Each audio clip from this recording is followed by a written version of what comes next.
Welcome to Wicked Darkness, Johnny's survival guide to the end times. This is a full audio reading of the book released in episodes. I made this free so it's easy to follow and so you don't get distracted from the message. Enjoy.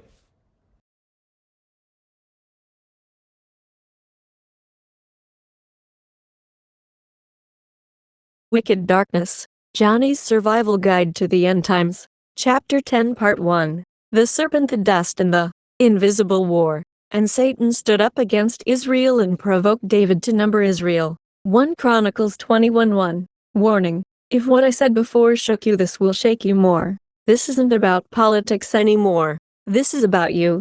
This is about why Satan hates mankind. Why you were born into a war. Why you're a target. And why your very existence was designed to judge him. If you still think you can ignore the headlines, avoid the battle and ride out the storm with good vibes and positive thinking, you're about to find out what the serpent has really been after since Eden. Not just power, not just nations, not just churches. You. The serpent was in both gardens. Everyone knows the story of Adam and Eve. Two people, one tree, one rule. Simple enough, right? But nobody ever stops to ask the obvious question. Time out. What's the third party doing there? Who let the dragon through the front door? Why is the serpent already in the garden before man even sins? Why is the enemy embedded in the scene from the start? Because the war didn't start with us. It started before us. We weren't created to lounge in paradise. We were created to make a cosmic statement to an audience far bigger than Eden. But try telling that to most Christians.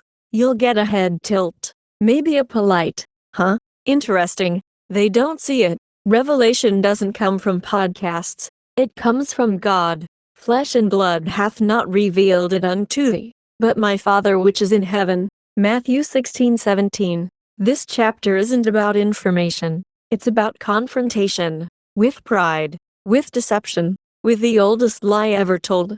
The heart is deceitful above all things, and desperately wicked. Who can know it? Jeremiah 17:9. Because the serpent isn't after headlines. He's not just after politics, pulpits, or platforms. He's after you. And if you still think this is just religious history, or Sunday school allegory, you're not ready for what comes next. This isn't a conspiracy chapter.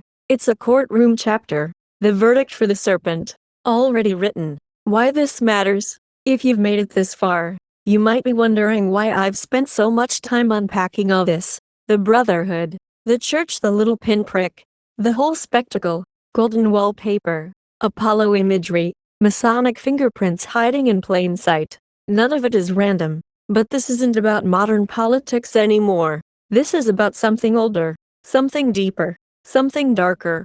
The original war and why it never stopped. Because this isn't about Washington, D.C., it's about real power. Cosmic power, and who's really pulling the strings behind the curtain. So let's go back, not to the founding fathers but to the real beginning. Adam, Eve, a garden, and a serpent. Now here's that question again almost no one asks. Not the pastors, not the scholars, not even most theologians. What was Satan doing in the garden in the first place? Satan's garden invaded. You ever think about that? Genesis 1 ends almost every sentence with "and God saw that it was good." Then suddenly here's the serpent sulking around paradise like he owns the place, handing out rebellion like it's a Costco sample tray. And this serpent wasn't some harmless garden snake. The Hebrew word used implies something far more terrifying, something closer to a dragon. Ironically, the dragon is revered, held sacred, and associated with wealth and power in many cultures around the world. And after he's judged in the garden, he's cursed to crawl on his belly and eat dust. God wasn't just addressing a limbless reptile. He was speaking directly to Satan. And I will put enmity between thee and the woman, and between thy seed and her seed. It shall bruise thy head and thou shalt bruise his heel. Genesis 3:15. Jesus had his heel bruised literally. His feet were nailed to the cross. But he rose from the dead victorious. And when he returns, he's not coming to turn the other cheek. He's coming to crush the serpent's head, once and for all. And don't miss this. The serpent was cursed to eat dust. And what are men made of? Dust? You think that's coincidence? Look around. In every major city and every forgotten town, Look at what sin is doing to people: addicted, enslaved, hollowed out, devoured by the enemy as if they were nothing more than worthless dust blowing in the wind. Because that's what the serpent wants you to believe you are. Just animated dirt? No purpose, no future, no accountability. But it's a lie.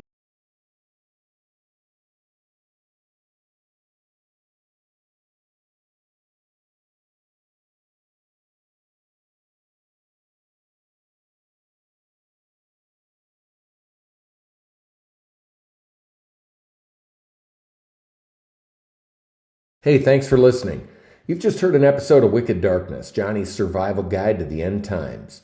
If you want to read along or dive deeper, go to wickeddarkness.com. It's also available on Kindle and in paperback on Amazon.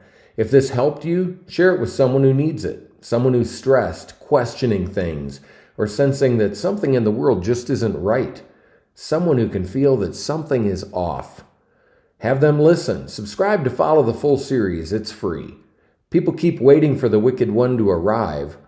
What they don't understand is this: he's already here. I told you I was a salesman, so yeah, here's the pitch. But this one ties into what you just listened to. What you just heard, well, it was a story turned into content. Now imagine doing that with something people already care about: cars. CoolCarGuy.com is built for the 33 million plus enthusiast vehicles out there. If you've got a cool car, you can list it here. Tell the story, show it off, connect with buyers. But here's where it gets interesting. You don't even need to own the car. Most people try to create content from nothing. I use listings so I never run out. You can take a vehicle, build a listing, turn it into a story, turn that into content, and now you've got something working for you across multiple platforms. You're not just selling a car, you're creating attention. And attention creates opportunity that can turn into income. What you're listening to right now can be duplicated. Take a few minutes, look through the site, you'll get it. It's a different model. And if you want me to find you a cool ride through sources not available to the public, just drop me a line. No expiration, no gatekeepers, coolcarguy.com.